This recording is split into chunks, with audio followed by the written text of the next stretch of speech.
Monday Night Football showdown slate. I'm only playing a few lineups tonight and ready to get after it. Sheets, any overall thoughts here that you want to point out or guys you want to talk about before we get into it? Yeah, there's a couple of things I want to. Well, all right. So I'm going to get right into my two construction ideas. Let me see. Let's see.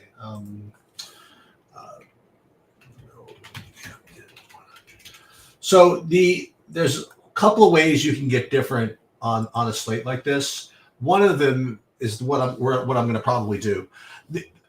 Fields and Dobbs are both like projecting like to get. They're going to be getting like 50% of the captain ownership probably.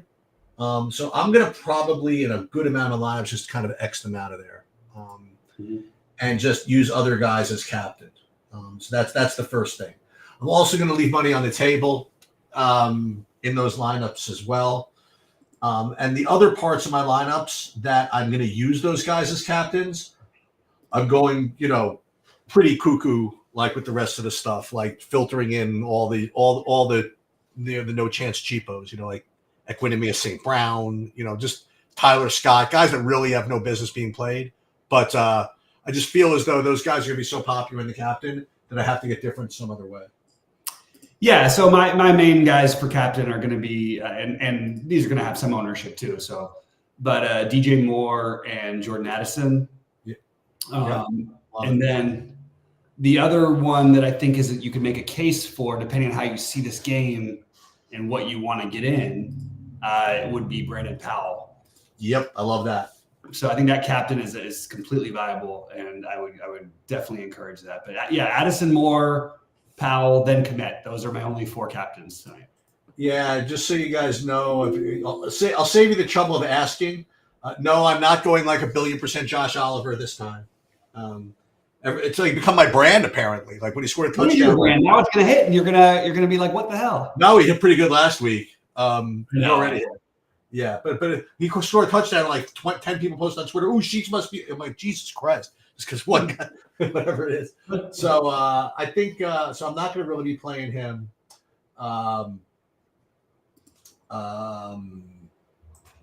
Yeah, that's pretty much. That's pretty much my taste. Now, again, if you want to know like who like the ridiculous cheapos are, like Robert Tonyan, Equinemius St. Brown, Josh Oliver as well, but I don't think I'm going to get to the real like CJ. These are guys like CJ Ham. Yeah. Like I've seen him score points. Like Mercedes Lewis, he could stumble into something. The third running back for Chicago, so would be probably either like Travis Homer, something like that, or the Blasting game. Mm-hmm. Just not getting to those guys either. The one like real, just like low projected bit of nonsense I might play is the is not Velvet Jones. What's Velus Jones Jr. Only because they run like whatever snaps he's in for, they're like running a play for him. So if he gets 5 snaps, maybe 2 of them will be reverses, and if he breaks one at low ownership, maybe. But I don't think I'm going to do that either. So those are the guys I'm Xing out. N'Keal Harry, I'm Xing out. When I say Xing out, these are guys that literally have like 0.6 fantasy points on whatchamacallit on SaberSim, and that's how I build my do my builds. But Brandon Powell, I really like a lot. I actually do like Chandler more than Madison. I don't know. He did have less snaps than Madison, but it seemed as though he was much more efficient when he did get his snaps, and that's sort of normal, I guess. So I think I like that Chandler. He's probably too expensive to play, which is why I like it. Right. But the reality are the good juicy plays are DJ Moore, Jordan Addison, like Bobby just mentioned, and TJ Hawkinson, I imagine, Cole Kmet. So like the top tight ends and the top wide receivers. But I'm gonna have like some Moonies and stuff like that, just because I'm playing all that kind of crap. Yeah, I think that makes a lot of sense.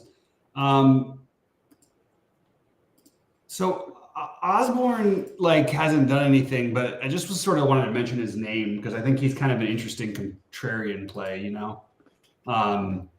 had why not?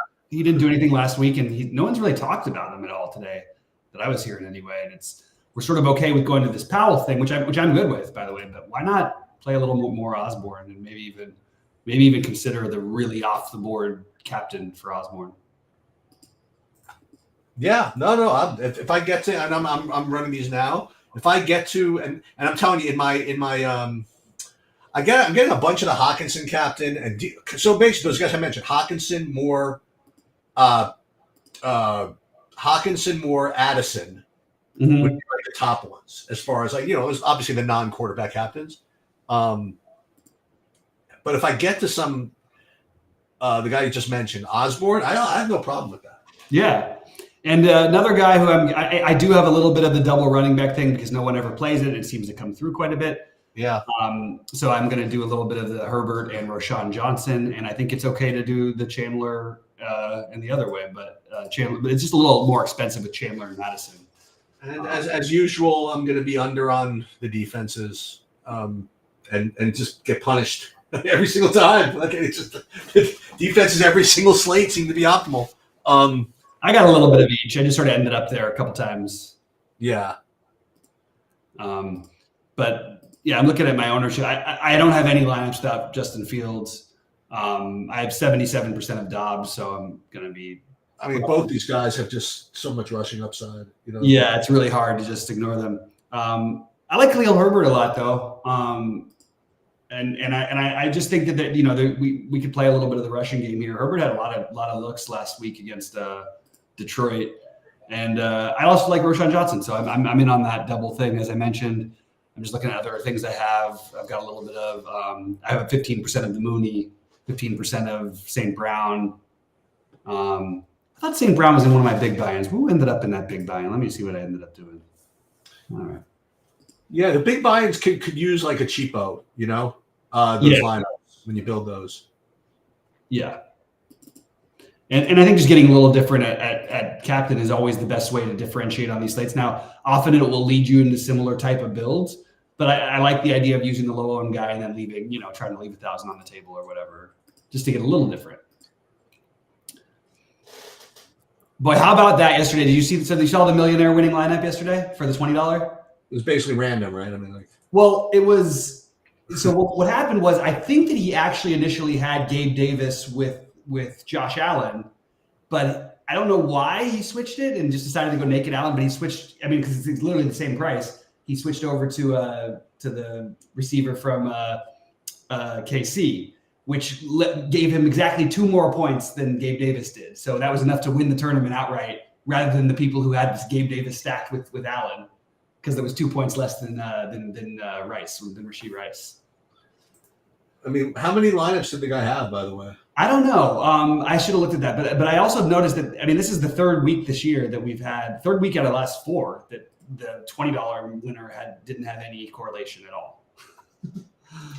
Yeah, that was. I think he had some secondary correlation. What's that? I think he had some secondary correlation. It was back. I think it was an accident.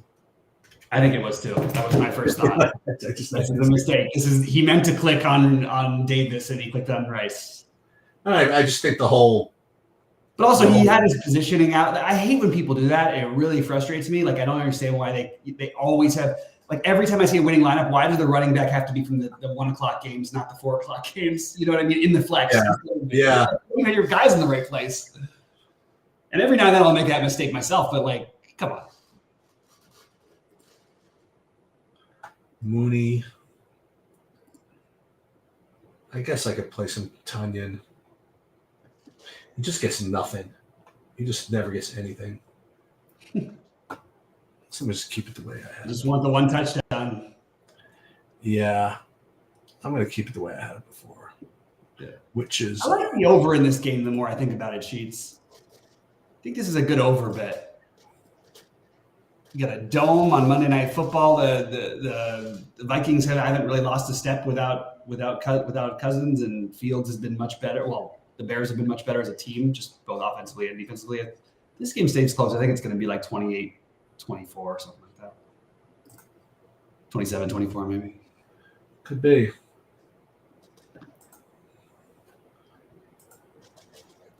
Cade Cunningham and Ivy were each 45% owned for what it's Really? Yeah. I didn't even look yet. And let's see who else got some ownership. I'm just going to take a quick look at some of these. Let's see. Sar Thompson, 20%. Max Christie. Max Christie still got 13% ownership because he's starting. That's pretty. I mean, honestly, he's 3,900 in starting. He's probably a pretty decent play. Hard to argue. Yeah. AD at 11%. 8 and 10. Duren 36.5%. And I faded him mostly, and I'm really sorry I did, probably. Even though he's after a slow start. All right. Cool. All right, so I'm going to just finish this stuff. Again, so that's what I'm doing. Probably half my lineups are just neither of those guys as captains, and the ones that do have them. Yeah, Josh, I just want to throw out that I couldn't disagree with that comment more. That you can't hate on someone who won a million. You could absolutely point out when there looks like an obvious mistake, and that looks like what it was to me. And it doesn't really matter. I've had a chance to win a million times now. Like, and it's just because some lineup squeaks through doesn't mean you weren't incredibly lucky in getting there. Yeah. Just to let you know, I'll let you guys know what happened in my big buy-in, I guess, in the showdown. It's actually pretty different. I might change this, but right now I got like 2 cheapos. I don't even need it. I have all the top plays, which are I'll lead you guys to figure out. I have like the 2 quarterbacks and the 2 top receivers, I believe. Yeah. Actually, we don't know who is the top receiver for Minnesota. Is it Addison or is it Hawkinson? Or Hawk? Oh, you mean as a tight end? I mean, who's the best receiver? If you had to pick they're one, both awesome. I mean, Addison is for sure the future guy. But I mean today. Well, I mean, I don't know. It really depends on whether you're talking about. Both matchups are really good for the wide receivers and the tight end. I think Hawkinson's a terrific play. He's the chalkier one, that's for sure. Yeah. That's why I played Addison. I was gonna play Hawkinson as captain, but I try to stick to that one rule if I'm gonna play in my big buy-ins at least. Like, just do not captain the guys who are going to be double-digit owned. And if you occasionally end up with one that's a little bit over 10%, okay. But I just think it's the right way to go, especially on the Thursday showdowns, because the short weeks really make things a lot different.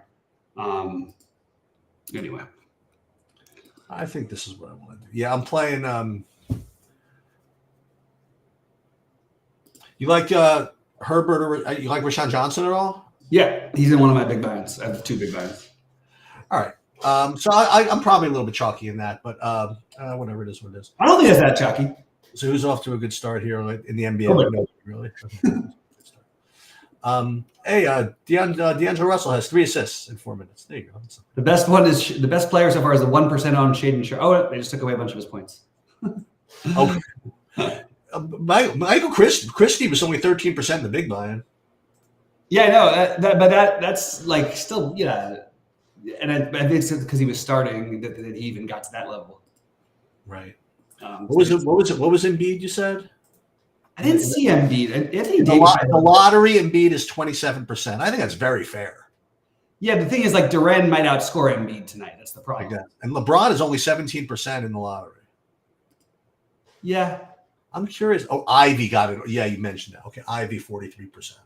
Ivy and Cunningham, I think, were the 2 highest. What do you think Porter's going to end up being? I mean, it's going to be really high. He's going to be 60, right? I mean, it's going to be really high for a guy with a range of outcomes. That's tell you true. that. But one of those ranges is that he's the highest scoring player on the slate. And that happens a pretty good amount of the time, I think. Yeah. All right. I guess we're good. Always be on the lookout for the late call that we have a sweat in the showdown or something. We'll see. We'll see how it's going. But otherwise, let me check real quick. What do we have for tomorrow? Tomorrow's a big NBA one. It's interesting. They kind of just kept the big games coming all week. Wednesday is the 2,500, right? Wednesday's the big one. I gotta get a ticket to that one. You know, I played a satellite tonight. Oh yeah, I hope I get maybe hope we can get a couple more here because that would be a fun one to win. It's on my birthday sheets. It's for $1 million. It's the first time this season we've had $1 million up there. Come on. Sounds good to me. If there's one time to win it, it's got to be this. Wait, hold on. Did you put it up yet or no? Not yet, because I'm deciding whether I want to play. I don't think I want to play 2, but it really you don't get the $1 million chances very often in basketball. No, you don't. 1,000 people, so it kind of flirting with the idea of playing 2 of them because I already won one. So, but who knows? Maybe I'll win another one. All right. There's no flames in the whole first game here. It's good news for me, I guess. I guess so. All right, guys. I will. Good luck. I will catch you guys later. Good luck, man.